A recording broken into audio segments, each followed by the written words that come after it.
ಎಲ್ರಿಗೂ ನಮಸ್ಕಾರ. ಪುಷ್ಪ ಶೆಟ್ಟಿಸ್ ಕುಕಿಂಗ್ ಡೈರಿಗೆ ಸ್ವಾಗತ. ನಾನಿವತ್ತು ಮರ ಕೆಸುವಿನೊಂದಿಗೆ ಬಂದಿದ್ದೀನಿ. ಇದು ಒಂದು ಆಷಾಢದಲ್ಲಿ ಎಲ್ಲರ ಮನೆಯಲ್ಲಿ ಮಾಡುವಂಥ ಒಂದು ಸಾಂಪ್ರದಾಯಿಕ ತಿಂಡಿ. ನಾನು ಈಗಾಗಲೇ ಹಲವಾರು ಪತ್ರೊಡೆ ರೆಸಿಪಿಯನ್ನು ನನ್ನ ಚಾನಲ್ನಲ್ಲಿ ಪೋಸ್ಟ್ ಮಾಡಿದ್ದೀನಿ. ಅದರ ಲಿಂಕನ್ನು ಡಿಸ್ಕ್ರಿಪ್ಷನ್ ಬಾಕ್ಸಲ್ಲಿ ಹಾಕ್ತೀನಿ, ಅದನ್ನು ನೋಡ್ಕೊಳ್ಳಿ. ಈ ಕೆಸವನ್ನು ವರ್ಷಕ್ಕೊಮ್ಮೆ ತಿನ್ನಬೇಕು ಹೇಳ್ತಾರೆ. ಈ ಪತ್ರೊಡೆಗನ್ನು ಅನೇಕ ವಿಧಗಳಲ್ಲಿ ಮಾಡ್ತಾರೆ. ಆದರೆ ನಾನಿವತ್ತು ಬರೀ ಬೇಳೆಯನ್ನು ಉಪಯೋಗಿಸಿ ಹೇಗೆ ಪತ್ರೊಡೆ ಮಾಡೋದು ಅಂತ ಇವತ್ತಿನ ವಿಡಿಯೋದಲ್ಲಿ ಶೇರ್ ಮಾಡ್ತಾ ಇದ್ದೀನಿ. ಅಕ್ಕಿ ಹಾಕಿ ಪತ್ರೊಡೆ ಮಾಡೋದು ಇದು ಸಾಮಾನ್ಯ ಪದ್ಧತಿ. ಆದರೆ ಬೇಳೆಕಾಳುಗಳನ್ನು ಉಪಯೋಗಿಸಿ ಹೇಗೆ ಪತ್ರೊಡೆ ಮಾಡಬಹುದು ಅಂತ ಇವತ್ತಿನ ವಿಡಿಯೋದಲ್ಲಿ ನೋಡೋಣ ಬನ್ನಿ.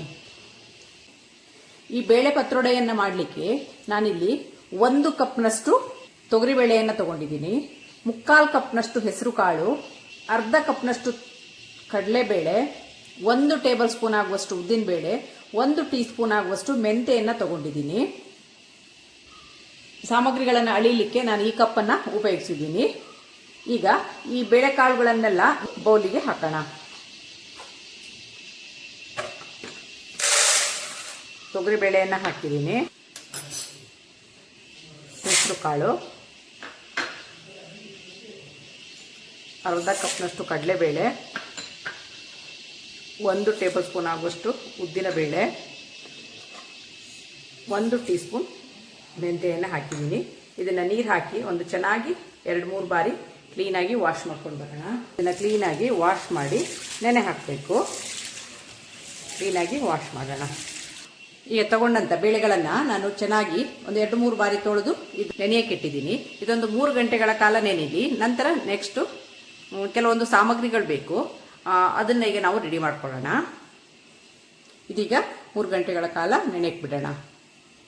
ನಾನಿಲ್ಲಿ ಎಳೆ ಮರಕೆಸುವಿನ ಎಲೆಯನ್ನು ತಗೊಂಡಿದ್ದೀನಿ, ಸಣ್ಣ ಸಣ್ಣದು. ಯಾಕಂದರೆ ಇದನ್ನು ಸಣ್ಣಗೆ ಹೆಚ್ಕೋಬೇಕು, ದೊಡ್ಡ ಎಲೆ ಅವಶ್ಯಕತೆ ಇಲ್ಲ.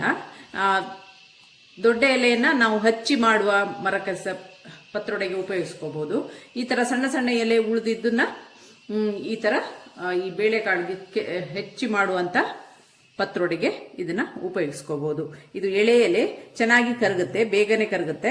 ಆದ್ರಿಂದ ಎಳೆ ಎಲೆಗಳನ್ನು ನಾನಿಲ್ಲಿ ಈ ಪತ್ರೊಡೆಗೆ ಆರಿಸ್ಕೊಂಡಿದ್ದೀನಿ. ಇಲ್ಲಿ ಅದಕ್ಕೆ ಮಸಾಲವೊಂದನ್ನು ರೆಡಿ ಮಾಡ್ಕೋಬೇಕು. ಅದಕ್ಕೆ ನಾನಿಲ್ಲಿ ಒಂದು ತವವನ್ನು ಬಿಸಿಗಿಟ್ಕೊಂಡಿದ್ದೀನಿ.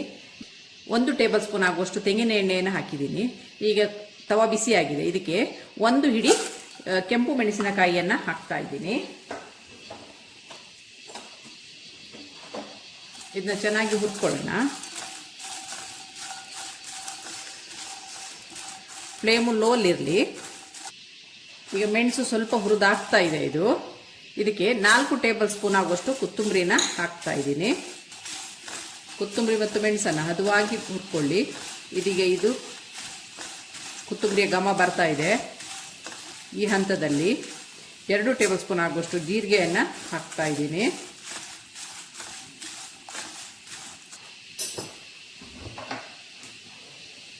ಇದಕ್ಕೆ ಒಂದು 2 ಪಿಂಚಿನಷ್ಟು ಇಂಗನ್ನು ಹಾಕ್ತಾ ಇದ್ದೀನಿ.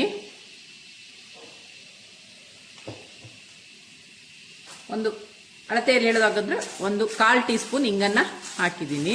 ಈಗ ಫ್ಲೇಮನ್ನು ಆಫ್ ಮಾಡೋಣ. ಇದು ತಣ್ಣಗಾಗಲಿ. ನಂತರ ನೆಕ್ಸ್ಟ್ ಪ್ರೊಸೀಜರ್ ಏನಂತ ನೋಡೋಣ. ಈಗ ಹುರಿದಿಟ್ಟಂಥ ಮಸಾಲೆ ತಣ್ಣಗಾಗಿದೆ. ಈಗ ಇದನ್ನ ಒಂದು ಮಿಕ್ಸರ್ ಜಾರಿಗೆ ಹಾಕ್ತಾ ಇದ್ದೀನಿ.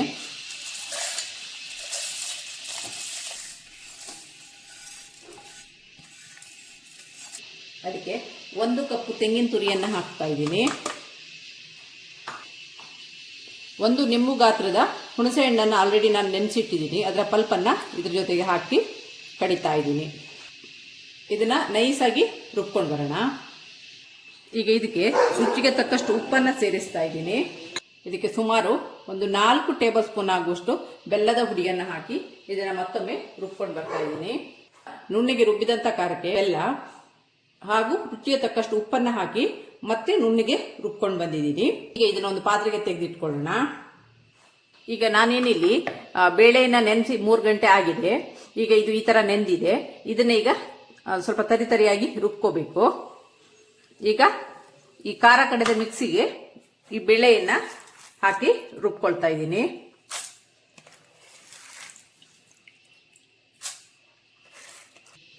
ವೀಕ್ಷಕರೇ, ಈಗ ಬೇಳೆಗಳನ್ನು ನಾನು ರುಬ್ಬಿ ತಂದಿದ್ದೀನಿ. ಈಗ ಇದನ್ನ ಒಂದು ಬೌಲಿಗೆ ಟ್ರಾನ್ಸ್ಫರ್ ಮಾಡ್ಕೊಳ್ಳೋಣ. ಈಗ 2ನೇ ಬಾರಿ ಸಹ ಬೇಳೆಯನ್ನು ರುಬ್ಬಿ ತಂದು ಇದಕ್ಕೆ ಮಿಕ್ಸ್ ಮಾಡ್ತಾ ಇದ್ದೀನಿ. ಈಗ ನಾವು ಆಲ್ರೆಡಿ ಮಸಾಲೆನೇನು ರುಬ್ಬಿಟ್ಕೊಂಡಿದ್ದೀವಿ, ಅದನ್ನ ಒಂದು ಪಾತ್ರೆಗೆ ಎತ್ತಿಟ್ಕೊಂಡಿದ್ದೀನಿ. ಈಗ ಈ ಮಸಾಲೆನ ಸಹ ಇದಕ್ಕೆ ಮಿಕ್ಸ್ ಮಾಡ್ತಾ ಇದ್ದೀನಿ. ಈಗ ಈ ಪತ್ರೊಡೆಗೆ ಮಸಾಲೆ ಮತ್ತು ಬೇಳೆಗಳನ್ನು ಅರ್ದಿದ್ದನ್ನ ಚೆನ್ನಾಗಿ ಮಿಕ್ಸ್ ಮಾಡ್ಕೊಳ್ತಾ ಇದ್ದೀನಿ. ನಾನು ಬೇಳೆಯನ್ನು ಕಡಿಯುವಾಗ ಸಹ ಸ್ವಲ್ಪ ಉಪ್ಪನ್ನು ಹಾಕಿದ್ದೀನಿ, ಅದು ವಿಡಿಯೋದಲ್ಲಿ ಸ್ಕಿಪ್ ಆಗಿದೆ. ಇದು ಆದಷ್ಟು ಸ್ವಲ್ಪ ಗಟ್ಟಿಗೆ ರುಬ್ಕೊಳ್ಳಿ, ತುಂಬ ತೆಳ್ಳಗೆ ಮಾಡ್ಕೊಳ್ಳೋದು ಬೇಡ, ಆದಷ್ಟು ಗಟ್ಟಿಗೆ ರುಬ್ಕೊಳ್ಳಿ, ಈ ಹದದಲ್ಲಿ ರುಬ್ಕೊಳ್ಳಿ. ಈಗ ಇದಕ್ಕೆ ನಾನು 1 ಕಪ್ ರವವನ್ನು ಸೇರಿಸ್ತಾ ಇದ್ದೀನಿ. ಈ ಪತ್ರೊಡೆಗೆ ಅಕ್ಕಿಯನ್ನು ಸೇರಿಸ್ತಾ ಇಲ್ಲ ನಾನು. ಈಗ ಇದಕ್ಕೆ 1 ಕಪ್ ರವವನ್ನು ಸೇರಿಸಿ ಚೆನ್ನಾಗಿ ಮಿಕ್ಸ್ ಮಾಡ್ತಾ ಇದ್ದೀನಿ. ಮಿಕ್ಸ್ ಮಾಡಿ ಒಂದು 10 ನಿಮಿಷ ಹೀಗೆ ಇಡೋಣ ಇದರಲ್ಲಿ. ನಂತರ ನಾವು ಎಲೆಯನ್ನು ಕಟ್ ಮಾಡ್ಕೊಳ್ಳೋಣ. ಈ ಹಂತದಲ್ಲಿ ಉಪ್ಪು, ಬೆಲ್ಲ, ಹುಳಿ, ಖಾರ ಎಲ್ಲ ಒಮ್ಮೆ ನೋಡ್ಕೊಳ್ಳಿ. ನೋಡಿ, ಈ ಥರ ಹಿಟ್ಟು ಈ ಹದದಲ್ಲಿ ಬಂದಿದೆ ನೋಡಿ. ಇದು ಸ್ವಲ್ಪ ಚೆನ್ನಾಗಿ ನೆನಿಲಿ ರವೆ. ಅಷ್ಟರಲ್ಲಿ ನಾವು ಪತ್ರೊಡೆ ಎಲೆಯನ್ನು ಕಟ್ ಮಾಡ್ಕೊಳ್ಳೋಣ, ರೆಡಿ ಮಾಡ್ಕೊಳ್ಳೋಣ. ಇದೀಗ ಸ್ವಲ್ಪ ಹೊತ್ತು ನೆನಿಲಿ, ಇದನ್ನು ಒಂದು ಸೈಡಿಗೆ ಮುಚ್ಚಿಡೋಣ. ಪತ್ರೊಡೆ ಎಲೆಯನ್ನೆಲ್ಲ ಕ್ಲೀನಾಗಿ ತೊಳೆದು ತಗೊಬಂದಿದ್ದೀನಿ. ಇದರ ಹಿಂದ್ಗಡೆ ಈ ಥರ ನಾರಿದ್ರೆ ಅದನ್ನು ಈ ಥರ ತಕ್ಕೋಬೇಕು. ಈಗ ಎಲ್ಲ ಎಲೆಗಳನ್ನು ನಾನು ಈ ಥರ ಕ್ಲೀನಾಗಿ ರೆಡಿ ಮಾಡ್ಕೊಂಡು ಬಂದಿದ್ದೀನಿ.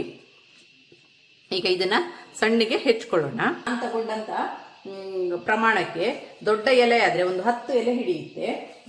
ಸಣ್ಣ ಎಲೆ ಆದರೆ ಈ ಥರ ಸಣ್ಣ ಸಣ್ಣ ಎಲೆಗಳಾದರೆ ಒಂದು 20 ಎಲೆ ತಗೊಳ್ಳಿ, ತೊಂದರೆ ಇಲ್ಲ. ಈಗ ಇದನ್ನು ಕ್ಲೀನಾಗಿ ಕಟ್ ಮಾಡ್ಕೊಳ್ಳೋಣ. ಈಗ ಇದನ್ನು ಕ್ಲೀನಾಗಿ ಕಟ್ ಮಾಡ್ಕೊಳ್ಳೋಣ. ಈ ಎಲೆ ಕೊಯ್ಯುವಾಗ ಕೈ ತುರಿಕೆ ಆಗೋದಿದ್ರೆ ಸ್ವಲ್ಪ ಹುಳಿ ನೀರನ್ನು ಕೈಗೆ ಹಚ್ಕೊಳ್ಳಿ, ಇಲ್ಲಾಂದರೆ ತೆಂಗಿನೆಣ್ಣೆ ಹಚ್ಕೊಂಡ್ರೂ ಆಗುತ್ತೆ. ಆವಾಗ ಕೈ ತುರ್ಸಲ್ಲ. ಈಗ ಇದನ್ನು ಕ್ಲೀನಾಗಿ ಈ ಥರ ಉದ್ದುದ್ದನೆ ತೆಳ್ಳಗೆ ಕಟ್ ಮಾಡ್ಕೊಳ್ಳೋಣ. ಈ ಪತ್ರೊಡೆ ಎಲೆಯಲ್ಲಿ ಅಂದರೆ ಮರಕೆಸದಲ್ಲಿ ನಾರಿನಂಶ ಜಾಸ್ತಿ ಇರುತ್ತೆ, ಹಾಗೂ ವಿಟಮಿನ್ ಎ, ಸಿ ಹೇರಳವಾಗಿದೆ. ಕಬ್ಬಿಣದ ಅಂಶನೂ ಸಹ ಹೇರಳವಾಗಿರುತ್ತೆ. ಇದು ರಕ್ತಹೀನತೆಗೂ ಸಹ ಒಳ್ಳೆಯದು. ನಾರಿನಾಂಶ ಹೆಚ್ಚಿರೋದ್ರಿಂದ ಜೀರ್ಣಕ್ರಿಯೆಗಂತೂ ತುಂಬಾ ಒಳ್ಳೆಯದು. ಇದು ವರ್ಷಕ್ಕೊಮ್ಮೆ ತಿನ್ನಬೇಕು ಹೇಳ್ತಾರೆ. ಆದರೆ ಇದು ಕಿಡ್ನಿ ಪ್ರಾಬ್ಲಮ್ ಇರೋರು ಆದಷ್ಟು ಅವಾಯ್ಡ್ ಮಾಡಿದರೆ ಒಳ್ಳೆಯದು. ಇದನ್ನು ಚೆನ್ನಾಗಿ ಬೇಯಿಸಿ ತಿನ್ನಬೇಕು, ಮತ್ತು ಹುಳಿ ಚೆನ್ನಾಗಿ ಹಾಕ್ಕೋಬೇಕು, ಇಲ್ಲಾಂದರೆ ಬಾಯಿ ಕಡ್ತ ಬರುತ್ತೆ.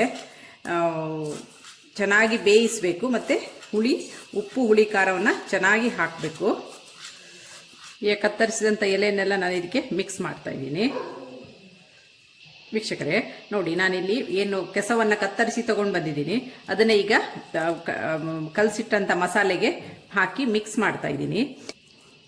ಈಗ ನಾನು ಇರುವ ಎಲೆಗಳಲ್ಲೇ ದೊಡ್ಡ ಎಲೆಯನ್ನು ನೋಡಿ ತಗೊಂಡಿದ್ದೀನಿ. ಇದನ್ನು ಕ್ಲೀನಾಗಿ ವಾಶ್ ಮಾಡಿ ತಗೊಂಡು ಬಂದಿದ್ದೀನಿ. ಈಗ ಇದಕ್ಕೆ ಸ್ವಲ್ಪನೇ ರವೆಯನ್ನು ಹಾಕಿರೋದ್ರಿಂದ ಹಿಟ್ಟು ಗಟ್ಟಿಯಾಗಿ ಬಂದಿದೆ ನೋಡಿ. ಈ ಥರ ಎಷ್ಟು ಹಿಡಿಯುತ್ತೆ ಒಂದು ಎಲೆಗೆ ಅಷ್ಟು ಹಿಟ್ಟನ್ನು ಹಾಕಿ ಕ್ಲೀನಾಗಿ ಫೋಲ್ಡ್ ಮಾಡಿ ಹಬೆಯ ಪಾತ್ರದಲ್ಲಿ ಬೇಯಿಸುವಂಥದ್ದು. ಈಗ ಇದನ್ನು ಕ್ಲೀನಾಗಿ ಫೋಲ್ಡ್ ಮಾಡ್ಕೊಳ್ಳೋಣ. ನೋಡಿ, ಈ ಥರ ಕ್ಲೀನಾಗಿ ಫೋಲ್ಡ್ ಮಾಡ್ಕೋಬೇಕು.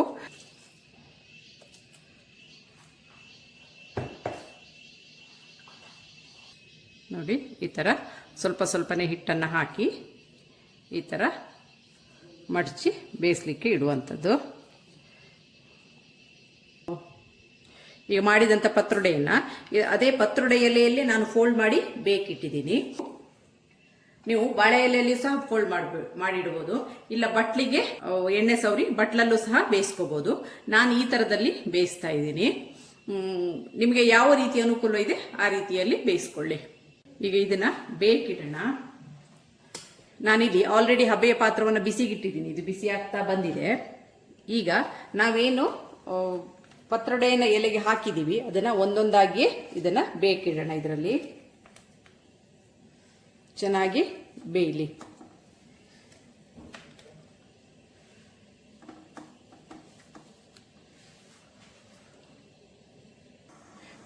ವೀಕ್ಷಕರೇ, ನಾನಿಲ್ಲಿ ಎಲ್ಲ ಎಲೆಗಳನ್ನ ಹಬೆಯ ಪಾತ್ರದಲ್ಲಿ ಬೇಕಿಟ್ಟಿದ್ದೀನಿ. ಇದನ್ನ ಮುಚ್ಚಿಟ್ಟು ಬೇಯಿಸೋಣ. ಇದು ಚೆನ್ನಾಗಿ ಬೇಯಲಿ. ಇದು ಬೆಂದು ತಣ್ಣಗಾದ ಮೇಲೆ ಉಪಯೋಗಿಸುವಂಥದ್ದು. ಇದೀಗ ಚೆನ್ನಾಗಿ ಬೇಯಲಿ. ನಂತರ ನೆಕ್ಸ್ಟ್ ಪ್ರೊಸೀಜರ್ ಏನಂತ ನೋಡೋಣ.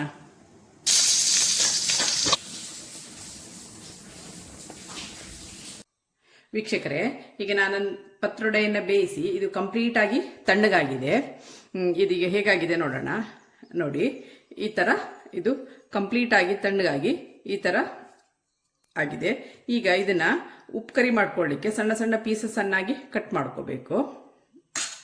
ಈಗ ಇದನ್ನ ಸಣ್ಣ ಸಣ್ಣ ಪೀಸನ್ನಾಗಿ ಕಟ್ ಮಾಡ್ಕೊಳ್ಳೋಣ. ಎಷ್ಟು ಚೆನ್ನಾಗಿ ಬಂದಿದೆ ನೋಡಿ. ಈ ತರ ಸಣ್ಣ ಸಣ್ಣ ಪೀಸಸ್ ಅನ್ನಾಗಿ ಕಟ್ ಮಾಡ್ಕೊಳ್ಳಿ. ಈ ತರ ಫ್ರೈ ಮಾಡಿಕೊಂಡು ತಿನ್ಬೋದು. ನಾನಿಲ್ಲಿ ಉಪ್ಕರಿಯನ್ನ ಮಾಡೋ ಕ್ರಮವನ್ನ ತೋರಿಸ್ತಾ ಇದ್ದೀನಿ. ನಾನಿಲ್ಲಿ 2 ಎಲೆದ್ದು ಪತ್ರೊಡೆನ ಉಪ್ಕರಿ ಮಾಡ್ತಾ ಇದ್ದೀನಿ. ನೋಡಿ ಎಷ್ಟು ಕ್ಲೀನಾಗಿ ಎಷ್ಟು ನೀಟಾಗಿ ಬರ್ತಾ ಇದೆ. ಇದನ್ನ ಈ ಉಪ್ಕರಿ ಮಾಡಿ ಇವತ್ತಿನ ಬೆಳಗಿನ ತಿಂಡಿಗೆ ಉಪಯೋಗಿಸ್ತಾ ಇದ್ದೀನಿ. 2 ಎಲೆ ಪತ್ರೊಡೆನೆಲ್ಲ ಕ್ಲೀನಾಗಿ ಕಟ್ ಮಾಡ್ಕೊಂಡಿದ್ದೀನಿ. ನಾನಿಲ್ಲಿ ಉಪ್ಕರಿಯನ್ನ ಮಾಡಲಿಕ್ಕೆ ನಾನಿಲ್ಲಿ ತವವನ್ನು ಬಿಸಿಗಿಟ್ಟಿದ್ದೀನಿ. ಇದಕ್ಕೆ ಒಂದು 2 ಟೇಬಲ್ ಸ್ಪೂನ್ ಆಗುವಷ್ಟು ಕೋಕೋನಟ್ ಆಯಿಲನ್ನು ಹಾಕಿದ್ದೀನಿ. ನಾನಿಲ್ಲಿ ಕೋಕೋನಟ್ ಆಯಿಲನ್ನು ಉಪಯೋಗಿಸಿದ್ದೀನಿ. ನೀವು ಕುಕ್ಕಿಂಗ್ ಆಯಿಲ್ ಉಪಯೋಗಿಸೋದಾದ್ರೆ ಕುಕ್ಕಿಂಗ್ ಆಯಿಲನ್ನು ಉಪಯೋಗಿಸ್ಕೊಂಡು ಮಾಡ್ಕೋಬಹುದು. ಕೋಕೋನಟ್ ಆಯಿಲಲ್ಲಿ ಉಪಯೋಗಿಸಿ ಮಾಡಿದರೆ ರುಚಿ ಹೆಚ್ಚು. ಎಣ್ಣೆ ಬಿಸಿಯಾಗಿದೆ. ಇದಕ್ಕೆ ಸ್ವಲ್ಪ ಸಾಸಿವೆಯನ್ನು ಹಾಕ್ತಾ ಇದ್ದೀನಿ. ಇಲ್ಲಿ ನಾನು 1 ಟೀ ಸ್ಪೂನ್ ಆಗುವಷ್ಟು ಸಾಸಿವೆಯನ್ನು ಹಾಕ್ತಾ ಇದ್ದೀನಿ. ಸಾಸಿವೆ ಚೆನ್ನಾಗಿ ಚಟಪಟ ಅನ್ನಲಿ.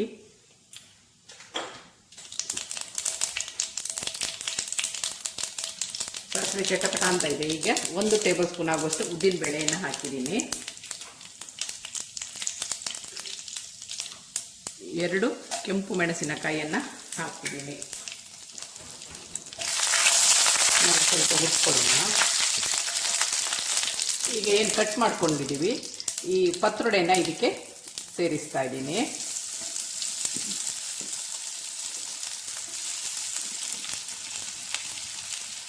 ಇದಕ್ಕೆ ನಾನಿಲ್ಲಿ ಈರುಳ್ಳಿ ಬೆಳ್ಳುಳ್ಳಿ ಯಾವುದನ್ನು ಸೇರಿಸಿಲ್ಲ. ಇದು ಉಪವಾಸ ದಿನಗಳಲ್ಲೂ ಮಾಡ್ಕೋಬೋದು. ಯಾಕಂದರೆ ಇದಕ್ಕೆ ಅಕ್ಕಿನೂ ಸಹ ಸೇರಿಸಿಲ್ಲ. ಇದು ಉಪವಾಸ ದಿನಗಳಲ್ಲೂ ಮಾಡ್ಕೊಳ್ಬೋದಾದಂಥ ಒಂದು ರೆಸಿಪಿ. ನೀವು ಬೇಕಾದರೆ ಈರುಳ್ಳಿನ ಒಗ್ಗರಣೆಗೆ ಉಪಯೋಗಿಸ್ಕೋಬೋದು. ನಾನಿಲ್ಲಿ ಉಪಯೋಗಿಸಿಲ್ಲ. ಈರುಳ್ಳಿ ಬೆಳ್ಳುಳ್ಳಿ ಉಪಯೋಗಿಸದೇನೆ ಇದನ್ನು ಪ್ರಿಪೇರ್ ಮಾಡಿದ್ದೀನಿ. ಚೆನ್ನಾಗಿ ಇದರಲ್ಲಿ ಮಿಕ್ಸ್ ಆಗಿದೆ. ಫ್ರೆಶ್ ತೆಂಗಿನ ತುರಿನ 1 ಕಪ್ಪು ಹಾಕ್ತಾ ಇದ್ದೀನಿ. ತೆಂಗಿನ ತುರಿ ಹಾಕಿದಷ್ಟು ಇದು ರುಚಿ ಹೆಚ್ಚು.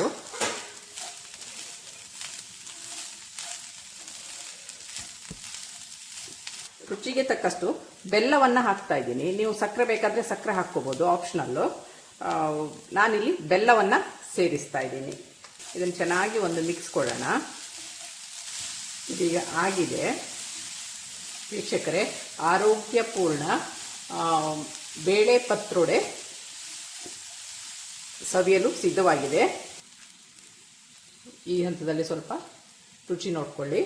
ಚೆನ್ನಾಗಾಗಿದೆ ವೀಕ್ಷಕರೇ. ಇದನ್ನ ಒಮ್ಮೆ ಟ್ರೈ ಮಾಡಿ.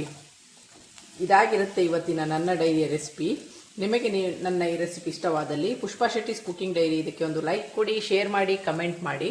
ಸಬ್ಸ್ಕ್ರೈಬ್ ಆಗಿಲ್ಲ ಅಂದರೆ ಸಬ್ಸ್ಕ್ರೈಬ್ ಆಗಿ, ಹಾಗೂ ನಿಮ್ಮ ಫ್ಯಾಮಿಲಿ ಮತ್ತು ಫ್ರೆಂಡ್ಸ್ಗಳ ಜೊತೆನೂ ಹಂಚಿಕೊಳ್ಳಿ. ಈ ರೆಸಿಪಿನ ಟ್ರೈ ಮಾಡಿ.